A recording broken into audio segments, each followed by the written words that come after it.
प्यारे बच्चों, आज का क्लास आप सभी प्यारे स्टूडेंट के लिए बहुत बहुत इम्पोर्टेंट है, क्योंकि आज के क्लास में हम लोग करेंगे क्लास 12th इंग्लिश का टॉप 30 VBI ऑब्जेक्टिव क्वेश्चन, जो आपके फाइनल बोर्ड एग्जाम की दृष्टि से बहुत इंपॉर्टेंट है। तो आप सभी जो है इस क्लास को पूरा लास्ट तक जरूर देखिएगा और मेरे साथ साथ हर एक प्रश्नों को याद कर लीजिएगा, ठीक है। ये 30 इंपॉर्टेंट क्वेश्चन आपके फाइनल बोर्ड एग्जाम में बार बार पूछे जाते हैं, ठीक है प्यारे स्टूडेंट। अगर आपको इंग्लिश से डर लग रही है या फिर इंग्लिश में कोई भी दिक्कत है तो ये 30 इंपॉर्टेंट क्वेश्चन आप याद करना नहीं भूलिएगा, ठीक है। तो चलिए प्यारे बच्चों, फर्स्ट क्वेश्चन चलते हैं हम लोग। फर्स्ट क्वेश्चन देखने से पहले अगर आप पीडीएफ नोट्स परचेज करना चाहते हैं तो आप इस नंबर में कॉल मैसेज करके परचेज कर सकते हैं, ठीक है। और अगर आप हमारे इस प्यारे से यूट्यूब चैनल MS इंस्टीट्यूट से नए जुड़ रहे हैं तो चैनल को सब्सक्राइब करके बेल आइकन प्रेस जरूर कर लीजिएगा, ताकि ऐसे ही आने वाली क्लासेज का नोटिफिकेशन आप सभी तक मिलते रहे, ठीक है। और वीडियो पसंद आए तो लाइक करके अपने सभी यार दोस्तों में शेयर कर दीजिएगा, ठीक है। तो चलिए प्यारे बच्चों, फर्स्ट क्वेश्चन देखते हैं। फर्स्ट क्वेश्चन आपकी स्क्रीन में आ चुका है और काफी इंपॉर्टेंट प्रश्न पूछा गया क्वेश्चन है। देखिए पूछा गया है, हु हैज टू रिटर्न यानी ओड टू ऑटम। प्यारे बच्चों, ओड टू ऑटम किसने लिखा है? तो आपको याद रखना है ओड टू ऑटम के जो राइटर है वो है जॉन कीट्स साहब, ठीक है। इसका right answer option number D हो जाएगा। सभी प्यारे स्टूडेंट अपना answer live chat comment box में देते रहिएगा। ये जो है 30 इंपॉर्टेंट क्वेश्चन आप याद कर लीजिएगा, ठीक है।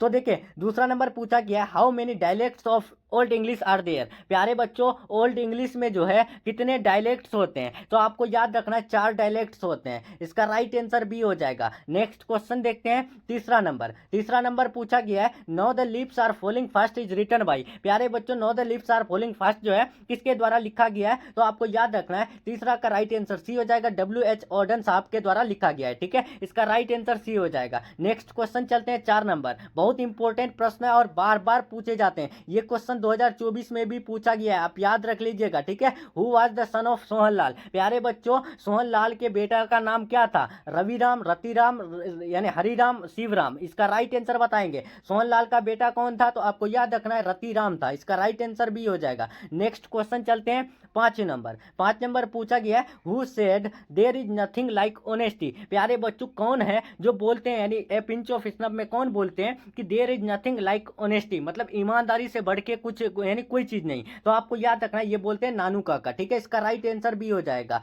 Who said there is nothing like honesty? Nanu Kaka said there is nothing like honesty, ठीक है। नेक्स्ट क्वेश्चन चलते हैं 6 नंबर। बहुत इंपॉर्टेंट प्रश्न है और पूछा गया क्वेश्चन है। देखिए पूछा गया है, dot dot who satisfied with small village. प्यारे बच्चों, कौन है जो छोटे छोटे गांव में सेटिस्फाइड थे? क्या वो रोमन्स थे, ग्रीक थे और एंसेस्टर्स थे या फिर चाइनीज थे? तो आपको पता होगा कि जो हमारे पूर्वज थे वो जो है छोटे छोटे गाँव में रहना पसंद करते थे, सेटिस्फाइड थे वहां पर, ठीक है। तो राइट आंसर सी हो जाएगा। और हाँ प्यारे बच्चों, अगर आपको इंग्लिश में डर है और PDF नोट्स परचेज करना चाहते हैं तो आप इस नंबर में अभी कॉल या मैसेज करके परचेज कर सकते हैं, ठीक है। सभी सब्जेक्ट का आपको मिल जाएगा, तो आपको मैसेज करना है, आपको मिल जाएगा, ठीक है। तो चलिए प्यारे बच्चों 7 नंबर चलते हैं। 7 नंबर बहुत इंपॉर्टेंट क्वेश्चन है। पूछा गया है, कमला दास वाज बोर्न इन। प्यारे बच्चों, कमला दास जो है कब पैदा हुए? 1933, 1934, 1935 या फिर 1936? तो आपको याद रखना है कमला दास वाज बोर्न इन 1934, ठीक है, यानी 31 मार्च 1934, ठीक है। ये याद रखिएगा। इसका राइट आंसर भी हो जाएगा। नेक्स्ट क्वेश्चन चलते हैं प्यारे बच्चों 8 नंबर पूछा गया है,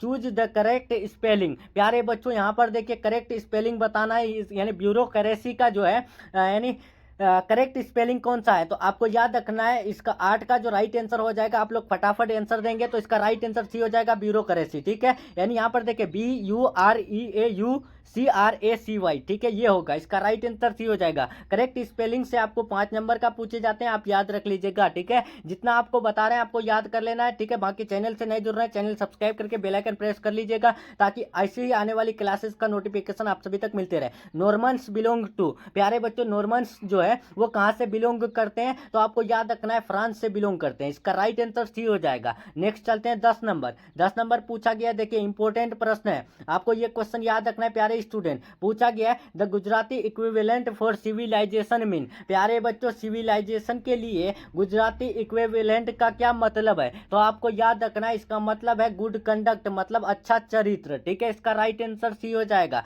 नेक्स्ट चलते हैं 11 number. What does the golden fleece mean. प्यारे बच्चों, द गोल्डन फिलिश का मतलब क्या होता है? डिफिकल्ट टू फाइंड, मतलब कोई भी चीज को पाना जो है बहुत ही मुश्किल। इजी टू गेट, यानी कोई भी चीज को पाना बहुत ही आसान। ए न्यू थिंग, मतलब कि कोई कोई यानी नया चीज, ए लवली ऑब्जेक्ट मतलब प्यारा जो है चीज। इसका राइट आंसर क्या हो जाएगा, तो द गोल्डन फिलिस का मतलब होता है कोई भी चीज को पाना बहुत ही कठिन, ठीक है, डिफिकल्ट टू फाइंड। इसका राइट आंसर ए हो जाएगा।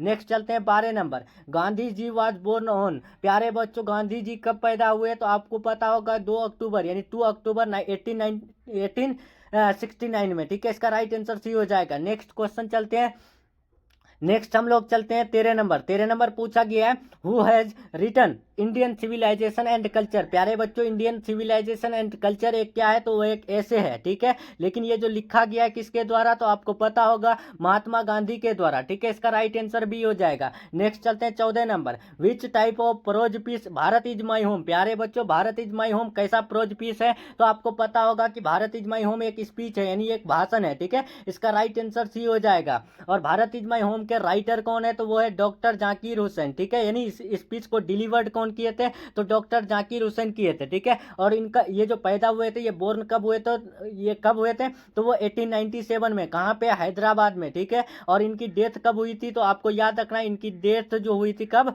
इनकी डेथ हुई थी यानी 1969 में, ठीक है। ये भी आप याद रखेगा। अगर आपको पूछे कि इसका टेन्योर कितना है यानी ये कितना साल जीवित रहा है, तो ये 72 ईयर्स जीवित रहा है, ठीक है। ये भी क्वेश्चन पूछे जाते हैं। नेक्स्ट चलते हैं 15 नंबर पूछा गया है, doctor Zakir Hussain was born in. प्यारे बच्चों डॉक्टर जाकिर हुसैन कहाँ पैदा हुए, तो आपको इसका आंसर कमेंट बॉक्स में बताना है, ठीक है, फटाफट से। आपको मैं इससे पहले बता दिया कि डॉक्टर जाकिर हुसैन 1897 में कहाँ पर पैदा हुए हैं, तो इसका राइट आंसर हैदराबाद हो जाएगा 1897 में। नेक्स्ट चलते हैं 16 number, how long did doctor Zakir Hussain live. प्यारे बच्चों डॉक्टर जाकिर हुसैन कितने साल जीवित रहे। अगर आप अच्छे से क्लास देखे हैं तो आपको पता होगा, और इसका आंसर आप लोग कमेंट बॉक्स में दे दीजिएगा, ठीक है। जो स्टूडेंट सबसे पहले आंसर देंगे उसका पता चल जाएगा कि आप इंग्लिश का क्लास अच्छे से करते हैं और इंग्लिश में अच्छा आप मार्क्स जो है लाने की सोच रहे हैं, ठीक है।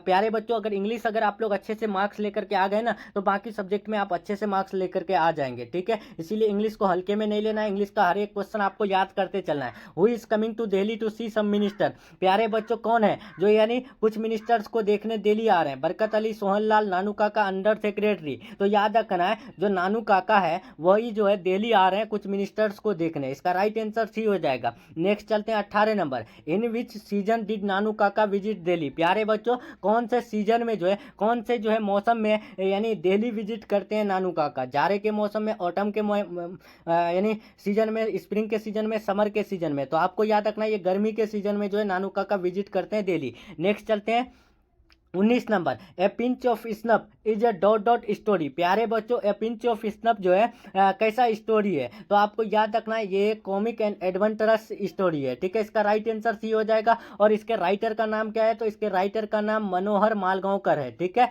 याद रखिएगा। नेक्स्ट क्वेश्चन चलते हैं 20 नंबर, नानू काका वॉज द नरेटर्स। प्यारे बच्चों नानू काका जो है नरेटर के कौन थे, तो आपको याद रखना है मेटरनल अंकल थे यानी उनके मामा थे। इसका राइट आंसर ए हो जाएगा। नेक्स्ट चलते हैं 21 नंबर, 21 पूछा गया, नानू काका has a unique quality of telling. प्यारे बच्चों नानू काका के पास जो है यानी यूनिक क्वालिटी बोलने का था, क्या, झूठ, सच, कहानी या फिर जो है नन। तो आपको याद रखना है नानू काका has a unique quality of telling lies, मतलब कि झूठ बोलने का उनको जो है यूनिक क्वालिटी था, ठीक है। इसका राइट आंसर ए हो जाएगा। नेक्स्ट क्वेश्चन चलते हैं 22 number, who has written the earth. प्यारे बच्चों द अर्थ के राइटर का नाम क्या है, तो आपको याद रखना है द अर्थ के राइटर का नाम है H.E. बेट्स, ठीक है। इसका राइट आंसर बी हो जाएगा। नेक्स्ट क्वेश्चन चलते हैं 23 number, Benji was the son of. प्यारे बच्चों बेंजी जो है किसका बेटा थे, क्या रॉबिन्सन का, स्टीवनसन का, या फिर रॉकसन का, जॉनसन का। तो आपको याद रखना है बेंजी जो बेटा थे वो जॉनसन साहब के बेटा थे, ठीक है। इसका राइट आंसर डी हो जाएगा।